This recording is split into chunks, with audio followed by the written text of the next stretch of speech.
Bismillahirrahmanirrahim. Assalamualaikum warahmatullahi wabarakatuh.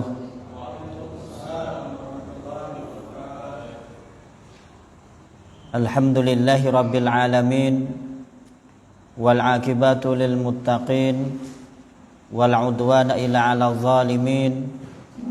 Wa nashhadu an la ilaha illallah wahdahu la syarika lahu waliyus salihin. Wa nashhadu anna sayyidana Muhammadan abduhu wa rasuluhu imamul anbiya'i wal mursalin. Allahumma salli wa sallim ala nabiyyina Muhammadin wa ala alihi wa ashabihi wa man tabi'ahu bihsanin ila yaumiddin, amma ba'd. Alhamdulillah, segala puji bagi Allah subhanahu wa ta'ala yang telah memberikan kita banyak kenikmatan dan karunia. Dengan nikmat dari Allah subhanahu wa ta'ala, kita masih bisa melaksanakan berbagai macam aktivitas kebaikan. Alhamdulillahilladzi bini'matihi tatimus salihat. Salawat dan salam semoga senantiasa Allah curahkan kepada uswah kita Nabi Muhammad sallallahu alaihi wasallam, kepada keluarganya, sahabatnya dan pengikutnya yang memegang teguh sunnah-sunnah Rasulullah sallallahu alaihi wasallam sampai hari akhir. Ma'asyiral muslimin wa zumratal mu'minin rahimakumullah. Mudah-mudahan yang lagi sakit dari jamaah maupun pengunjung maupun viewer diberikan oleh Allah kesehatan. Yang lagi buntu mengalami kesulitan ekonomi, mudah-mudahan diberikan oleh Allah pintu rezeki yang seluas-luasnya. Yang lagi mau nambah rumah, mudah-mudahan Allah berikan rezeki tambahan rumah. Yang mau nambah anak, mudah-mudahan Allah kasih tambahan rezeki anak. Yang mau berubah dari motor roda 2 berubah menjadi roda 4, mudah-mudahan Allah berikan rezeki mobil. Yang mau nambah kebun, mudah-mudahan Allah berikan tambahan kebun. Yang mau menambah apa saja, mudah-mudahan Allah tambah karunia-Nya dari Allah subhanahu wa ta'ala. Mudah-mudahan semuanya diberikan oleh Allah keberkahan dalam ilmu, agama, keluarga, ibadah, serta umur. Semuanya insya Allah nanti masuk surganya Allah subhanahu wa ta'ala. Bapak Ibu rahimakumullah, dalam berdoa tentunya kita ingin agar doa kita menjadi mustajab, dikabulkan oleh Allah subhanahu wa ta'ala. Di antara cara agar doa yang dipanjatkan kepada Allah itu terkabul adalah dengan memperhatikan adab-adab dalam berdoa.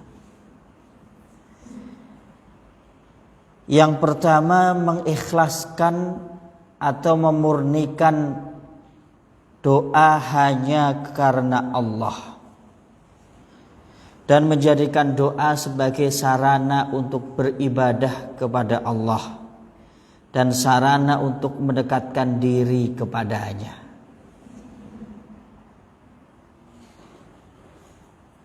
Berdoalah kepada Allah subhanahu wa ta'ala dengan mengikhlaskan segala niat, doa dan ibadah hanya kepada Allah subhanahu wa ta'ala. Fad'ullaha mukhlishina lahuddin.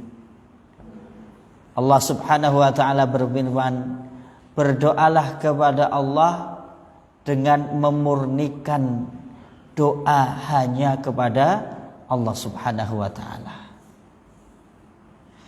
Doa dan ibadah hanya diperuntukkan kepada Allah. Inilah tauhid. Sehingga syarat utama dan pertama agar doanya mustajab adalah bertauhid kepada Allah Subhanahu wa taala. Hanya meminta dan mohon pertolongan hanya kepada Allah Subhanahu wa taala. Tidak berdoa kepada penunggu gunung, tidak berdoa kepada penunggu pohon, tidak berdoa kepada penunggu langit, tidak berdoa kepada penunggu lautan, tidak berdoa kepada penunggu-penunggu yang lainnya.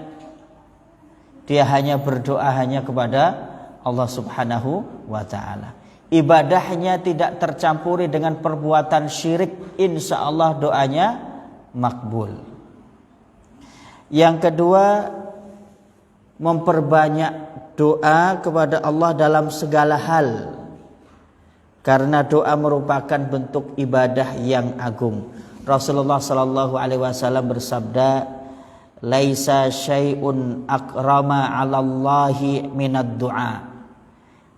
Tidak ada sesuatu pun yang lebih mulia di sisi Allah daripada doa. Para sahabat berdoa kepada Allah, mengajukan permintaan dan permohonan kepada Allah pada segala hal, bahkan pada hal-hal yang kecil. Ketika mereka di dalam rumahnya tidak mendapati garam, garam hal yang remeh atau hal yang besar. Ini saking buntunya, garam di rumah pun habis, tidak pacak beli. Para sahabat kemudian, walau itu adalah sesuatu yang remeh menurut pandangan manusia, dia memohonkan untuk diberi garam kepada Allah Subhanahu wa ta'ala. Berdoa, doanya isinya minta garam. Ini adalah contoh memperbanyak doa dalam segala hal. Karena doa adalah ibadah yang agung dan mulia di sisi Allah Subhanahu wa ta'ala. Orang kalau berdoa kepada Allah berarti mengakui rahmat Allah, mengakui Allah Maha Kuasa, Maha Menentukan, sehingga dia membutuhkan pertolongan Allah, sehingga menyandarkan segala kehajat hidupnya dan kebutuhannya hanya kepada Allah Subhanahu wa ta'ala. Sehingga doa adalah ibadah yang agung. Berdoalah kepada Allah mulai dari hal yang kecil sampai yang besar. Ada yang sedang jalan ke Palembang, mampir ke mall misalnya. Mall apa biasanya? PS atau PTC atau Palembang Icon. Ternyata keliling melihat bajunya bagus, modelnya, bahannya pun cocok, ukurannya pun pas. Sudah mau bayar, giliran di kasir di scan harganya Rp250.000. Mau bayar di dompet tinggal tersisa lembaran warna merah 1 lembar. Terus dia bergegas ke ATM pun saldonya tidak bisa ditarik lagi. Ini tanggal tua ya, lagi buntu. Hatinya kecewa karena sudah terpikat dengan baju yang sudah dilihat mau dibeli. Dikembalikan ke setan yang ada di bajunya itu tadi. Dia balik ke rumah. Kemudian setelah sholat dia berdoa kepada Allah, curhat kepada Allah. Ya Allah, aku tadi jalan-jalan ke mall, melihat bajunya bagus, bahannya cocok, ukurannya pun pas ya Allah. Tapi hambamu ini tidak punya uang ya Allah. Berikanlah rezeki yang cukup sehingga bisa beli baju tersebut. Berdoa termasuk ibadah yang agung. Sehingga panjatkan keinginan kita, walau itu terkait dengan hal yang kecil. Semakin Allah banyak diminta, Allah semakin cinta. Apalagi hal-hal yang besar, lebih dipanjatkan, lebih dimohonkan kepada Allah Subhanahu wa ta'ala. Semakin banyak berdoa, semakin banyak mendapatkan kemuliaan di sisi Allah Subhanahu wa ta'ala. Laisa syai'un akrama 'alallahi minad du'a. Tidak ada sesuatu pun yang lebih mulia di sisi Allah daripada doa. Yang ketiga, dianjurkan untuk bersuci, berwudu terlebih dahulu sebelum berdoa.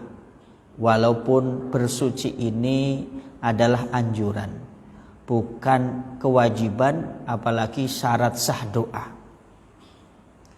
Akan lebih baik dalam keadaan suci. Kemudian yang keempat, menghadap ke arah kiblat. Karena Rasulullah SAW saat berdoa setelah salat istisqa, Rasulullah menghadap dirinya ke arah kiblat sebelum Rasulullah mengangkat tangannya untuk berdoa minta hujan kepada Allah Subhanahu wa ta'ala. Yang kelima, menengadahkan tangan ke atas dan mengarahkannya ke wajah seperti ini. Rasulullah sallallahu alaihi wasallam bersabda, "Idza sa'altumullah, jika kalian memohon kepada Allah, fas'aluhu bibutuni akuffikum." Mintalah kepada Allah dengan menengadahkan telapak tangan kalian seperti ini. Mengarah kepada wajah, telapak tangan menghadap ke atas. Wala tas'alu bidhuhuriha. Jangan engkau meminta kepada Allah dengan punggung telapak tangan kalian. Enggak boleh begini. Ini namanya menolak. Tapi kalau meminta begini. Menengadahkan tangannya ke atas, mengarahkan ke wajah. Ya Allah, berikanlah aku kebun 100 hektar ya Allah. Berikanlah aku mobil mengkilat, rumah bertingkat, istri pun. Jangan teruskan ya. Menengadahkan tangan ke atas dan menghadapkan ke arah wajah. Yang keenam, kalau perlu dan lebih baik adalah mengangkat tangan setinggi-tingginya sehingga kelihatan ketiaknya. Ini menunjukkan bahwa kita membutuhkan dan bergantung kepada Allah Subhanahu wa ta'ala. Rasulullah sallallahu alaihi wasallam bersabda, tidaklah seorang hamba mengangkat kedua tangannya hingga terlihat ketiaknya, ia memohon sesuatu kepada Allah, illa atahullahu iyyaha malam ya'jal. Kecuali Allah akan memberikan permintaannya selama dia tidak tergesa-gesa. Bentuk kekhusyuan dan rasa mengharap yang sangat serta kebergantungan kita kepada Allah dengan mengangkat tangan setinggi-tingginya sampai kelihatan ketiaknya. Artinya setinggi-tingginya bukan berarti nggak pakai baju ya. Dicontohkan oleh Rasulullah sallallahu alaihi wasallam. Ketika Rasulullah sallallahu alaihi wasallam mau memasuki perang Badar, yang saat itu Rasulullah dan kaum muslimin tidak berniat untuk terjun ke medan perang. Niat awalnya hanya akan mencegat kafilah dagang kaum Quraisy yang dipimpin oleh Abu Sufyan. Rasulullah keluar bersama pasukan sekitar 313 orang. Ternyata di Badar disambut dengan pasukan yang lengkap persenjataannya, logistiknya cukup memadai, kendaraannya pun lengkap, kuda-kudanya, unta-untanya. Sedangkan Rasulullah dan kaum muslimin, kendaraan perangnya kuda dan unta bisa dihitung dengan jari. Jumlahnya cukup sedikit, sangat sedikit, tidak sebanding dengan pasukan musuh. Hanya 313 melawan 1000-an orang. Berarti berapa kali lipat? 3 kali lipat. logistiknya pun sangat terbatas. Sebelum perang dimulai, Rasulullah SAW berdoa kepada Allah dengan mengangkat tangan setinggi-tingginya sehingga putihnya ketiak beliau terlihat. Saking khusyuknya Rasulullah berdoa mohon pertolongan Allah, doa beliau sangat panjang sehingga sorbannya jatuh ke tanah. Kemudian Abu Bakar As-Siddiq menghampiri Rasulullah sambil mengatakan, "Ya Rasulullah, cukup, Allah telah mendengar doamu." Kemudian Allah pun mengijabah doa Rasulullah sallallahu alaihi wasallam dengan memberikan kemenangan kepada pasukan kecil yang melawan pasukan besar. Rasulullah dan kaum muslimin menang dalam perang Badar dengan pertolongan Allah Subhanahu wa taala. Yang ketujuh, memulai doa dengan tahmid, tasbih dan sholawat. Rasulullah bersabda, jika salah satu di antara kalian berdoa, maka hendaklah ia memulai dengan tahmid, memuji Allah, tasbih, mensucikan Allah, dan bersolawat atas Nabi Muhammad SAW. Kemudian hendaklah dia berdoa sesuka hatinya. Hadis ini asbabul wurudnya, ada seorang sahabat saat itu yang berdoa langsung saja. Tidak diawali dengan tahmid, memuji Allah, tasbih, mensucikan Allah, salawat, sehingga Rasulullah menegurnya dengan hadis ini.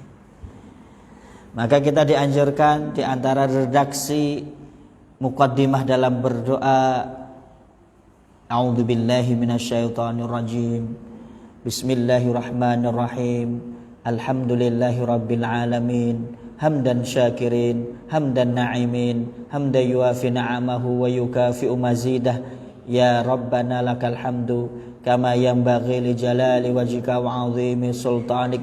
Ini semuanya isinya adalah memuji kemuliaan Allah, memuji kebesaran Allah, mensucikan zat Allah Subhanahu wa ta'ala. Kemudian membaca salawat, Allahumma salli ala Sayyidina Muhammad wa ala ali Sayyidina Muhammad. Baru masuk kepada inti doa. Atau dengan redaksi yang lainnya, tafadhol.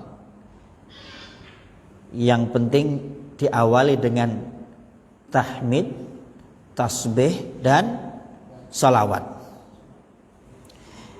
Yang kedelapan, berdoa dengan mengharap kebaikan untuk diri sendiri, keluarga, kerabat, dan masyarakat.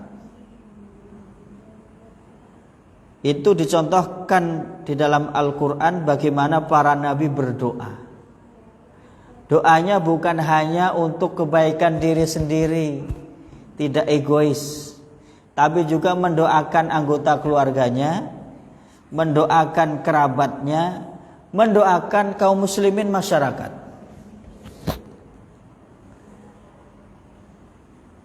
Sehingga orang mukmin insya Allah adalah orang yang peduli dengan saudaranya sendiri. Yang dia mintakan kepada Allah bukan hanya diri sendiri, orang lain. Selama dia orang yang beriman, dia mintakan kepada Allah Subhanahu wa ta'ala. Yang kesembilan, menunjukkan kelemahan dan ketidakberdayaan kita di hadapan Allah Subhanahu wa ta'ala dengan mengibah dan memohon belas kasihan kepada Allah Subhanahu wa ta'ala. Suasananya berdoa itu dengan merengek-rengek kepada Allah, menunjukkan pengharapan yang sangat, kebergantungan yang sangat, dan mengibah kepada Allah Subhanahu wa ta'ala. Inilah bentuk dari kesungguhan berdoa. Ingat pada kesempatan yang lalu kita telah membahas syarat diterimanya doa. Masih ingat? Yang pertama ikhlas, yang kedua yakin dikabulkan, yang ketiga sepenuh hati. Yang keempat, sungguh-sungguh. Orang berdoa kepada Allah, dia sedang mengajukan permohonan kepada Tuhan. Maka dia harus bersungguh-sungguh karena berharap hajatnya dikabulkan oleh Allah Subhanahu wa ta'ala. Wa'lamu annallaha la yastajibu du'aan min qalbin ghafil lahin. Rasulullah mengatakan, ketahuilah sesungguhnya Allah tidak menerima doa yang bersumber dari hati yang lalai dan main-main. Dia berdoa sekedarnya saja. Allahumma inna nas'aluka salamatan fid din wa afiatan fil jasad, sambil ngantuk. Atau yang makmum kadang ini aminnya amin, amin, lemes nih, tidak serius, tidak sungguh-sungguh. Ada juga yang sambil ngobrol, ada juga yang sambil duduk-duduk, tangannya begini doang. Amin, amin. Kalau sungguh-sungguh orang berdoa aminnya berkusuk, tangannya mengadah begini. Itu sungguh-sungguh. Sungguh-sungguh mengibadah kepada Allah Subhanahu wa ta'ala. Serius. Kita saja kalau mengajukan permohonan kepada orang lain gimana? Ngajuin proposal. Sangat berharap tidak proposalnya disetujui. Sangat mengibadah. Sangat ingin agar orang yang kita minta bantuan untuk memberikan bantuan. Serius, bersungguh-sungguh. Yang ke-10, berdoa dengan menyebutkan Asmaul Husna, nama-nama Allah yang agung, yang tercantum di dalam Al-Quran dan hadis-hadis Rasulullah Sallallahu Alaihi Wasallam. Di antaranya dengan menyebut Ya Hayyu, Ya Qayyum, Ya Hayyu, Ya Allah yang maha hidup, Ya Qayyum, Ya Allah yang maha mandiri, berdiri sendiri. Disunahkan juga membaca dan memperbanyak Ya Dzal Jalali wal Ikram, wahai Zat yang maha agung dan maha mulia. Dan Asmaul Husna yang lainnya, Ya Ghaffar, Ya Ghafur, Ya Rahman, Ya Rahim, Ya Razzaq. Sebut. Semakin banyak menyebut Asmaul Husna, insyaallah itu menjadi wasilah terkabulnya doa-doa yang dipanjatkan. Yang ke-11, tidak berhenti berdoa dan memperbanyaknya jika belum terkabul. Seakan-akan dia berkata kepada Allah, Ya Allah, aku tidak akan tinggalkan pintumu ini sebelum engkau kabulkan doaku. Rasulullah SAW mengingatkan, Idza sa'ala ahadukum falyukthir fa innahu yas'alu rabbah. Jika salah satu di antara kalian meminta kepada Allah Tuhan kalian, falyukthir, maka perbanyaklah permintaan, perbanyaklah doa. Fa innahu yas'alu rabbah, sesungguhnya dia sedang dan akan meminta kepada Tuhannya. Terus diulang-ulang. Ketika belum terkabul, doanya diulang terus, jangan sampai bosan. Dan diperbanyak berdoanya. Habis salat subuh berdoa, habis salat zuhur berdoa, habis salat maghrib berdoa, habis salat isya berdoa, ditambahin salat tahajud berdoa lagi tentang hajatnya tadi, ditambahin setelah salat duha berdoa lagi, di luar salat dia berdoa, memperbanyak doa. Fal yukthir fa innahu yas'alu rabbah, perbanyaklah doa karena sesungguhnya dia sedang meminta kepada Tuhannya. Yang ke-12, tidak kecewa dalam berdoa kepada Allah meskipun tidak segera dikabulkan doanya. Jangan pernah putus dari harapan kepada Allah Subhanahu wa ta'ala. Yang ke-13, memperbanyak doa saat lapang yaitu doa-doa harian. Insya Allah saat hidupnya sempit, buntu, banyak masalah, Allah akan mengabulkan doanya. Kalau doa-doa harian mulai bangun tidur sampai tidur lagi, itu sudah menjadi zikir rutin, sudah menjadi wirid rutin. Ketika bangun tidur mengucapkan apa doanya? Alhamdulillahilladzi ahyana ba'dama amatana wa ilaihin nusyur. Kemudian masuk kamar mandi, bagaimana doanya? Allahumma barik lana fima razaqtana. Allahumma inni a'udzubika minal khubuthi wal khaba'ith. Keluar kamar mandi, ghufranak. Kemudian mau makan, Allahumma barik lana fima razaqtana wa qina adzabannar. Setelah makan, alhamdulilladzi at'amana wa saqana wa ja'alana minal muslimin. Doa mau keluar rumah, bismillahi tawakkaltu 'alallah la haula wala quwata illa billah. Kemudian pada setiap aktivitas baik mengawali dengan mengucapkan basmalah, bismillahirrahmanirrahim. Mau belajar, berdoa, Rabbana zidna ilma warzuqna fahma. Kemudian masuk ke dalam rumah pulang kerja, mengucapkan bismillahirrahmanirrahim, assalamualaikum warahmatullahi wabarakatuh. Begitu juga doa ketika memakai pakaian, doa melepas pakaian, dan doa-doa harian lainnya. Kalau doa-doa harian ini sudah menjadi amalan rutin, sudah menjadi zikir wirid yang menjadi kebiasaan, perhatikan janji Rasulullah. Man sarrahu ayyastajiballahu lahu 'inda syada'idi wal qarb. Barang siapa yang ingin doanya dikabulkan saat dalam keadaan asyada'id, sempit hidupnya, banyak utang, cicilan tidak lunas-lunas, buntu, macam-macam, bisnis tidak lancar, gaji dipotong, dalam kesempitan hidup.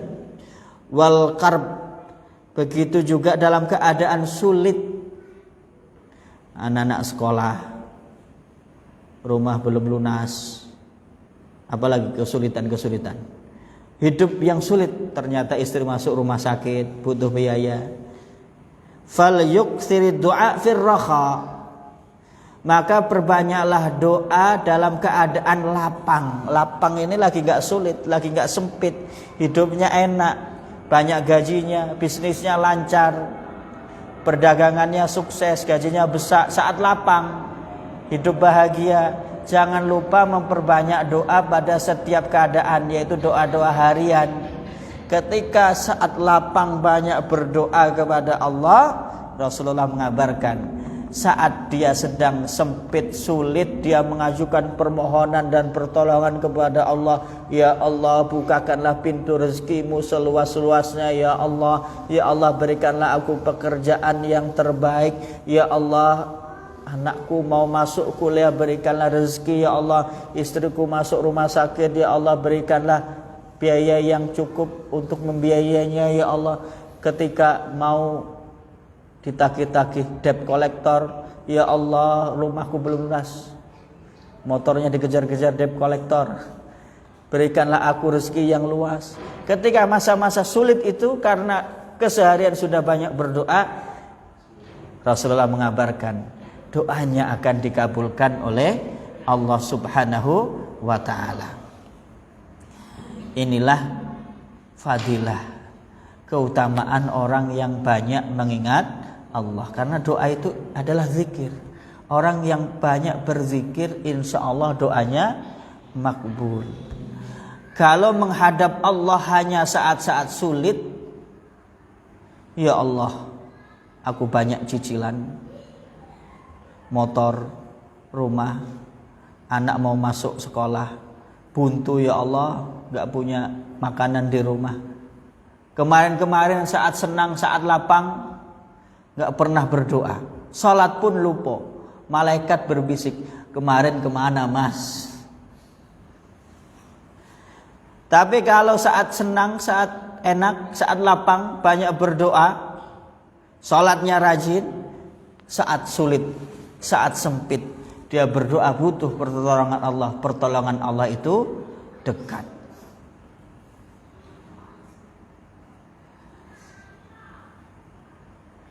Bapak Ibu rahimakumullah,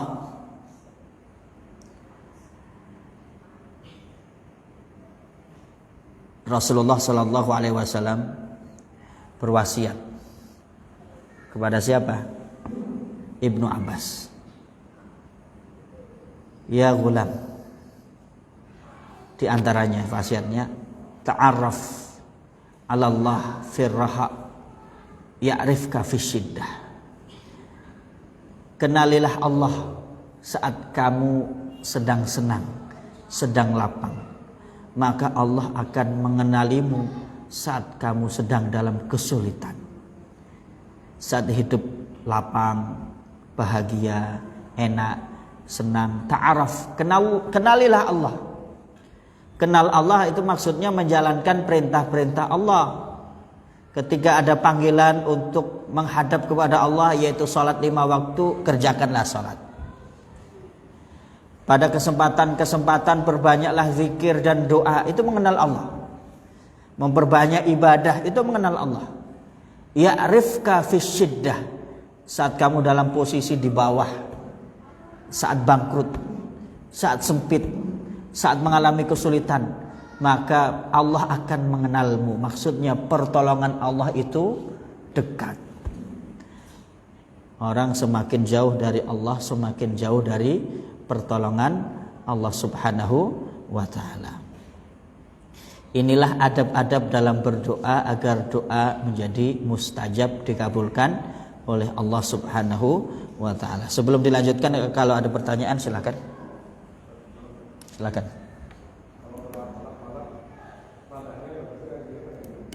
Gimana?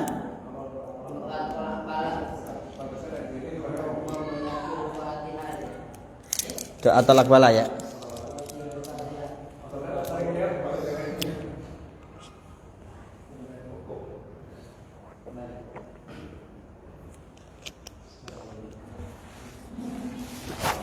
Ya, memang sebagian ulama berpendapat ketika berdoa untuk mohon perlindungan kepada Allah dari datangnya bencana atau yang sering disebut tolak bala, dengan mengelupkan telapak tangan ya, artinya yang ke atas itu adalah punggung tangan, telapak tangannya ke bawah. Ya boleh menurut sebagian pendapat ulama. Kemudian juga ada sebagian ulama yang berpendapat dalam doa kunut kan, Allahumma hdini fiman hadait wa afini fiman afait wa tawallani fiman tawallait wa barik lana fima atait wa qina bi rahmatika syarra ma qadait fa innaka taqti wa la yuqda 'alaik fa innahu la ya'izzu man adad wa la yadhillu man walait tabarakta rabbana wa ta'alait nastaghfiruka wa natubu ilaik. Wa sallallahu ala sayyidina Muhammadin nabiyil ummi wa ala alihi wa sahbihi wa baraka wasallam. Boleh pada dengan maksud untuk memohon perlindungan dari Allah dari bala, bencana dan musibah atau yang disebut dengan tolak bala. Ada pertanyaan lainnya?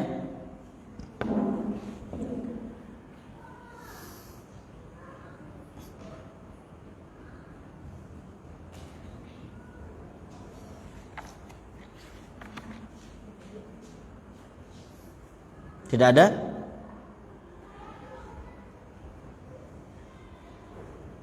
Kalau tidak ada, kita tutup dengan doa kafaratul majlis. Subhanakallahumma wa bihamdika asyhadu an la ilaha illa anta astaghfiruka wa atubu ilaik. Mohon maaf segala kekurangan, kesalahan. Ada benarnya datang dari Allah dan Rasulnya, ada salahnya datang dari diri kami pribadi dan syaitan mungkin. Aqulu qouli hadza wa astaghfirullah li wa lakum. Kita bertemu kembali pada Ahad malam Senin pekan depan insyaallah. Mudah-mudahan semuanya diberikan kemudahan dan panjang umur serta keistiqomahan. Assalamualaikum warahmatullahi wabarakatuh.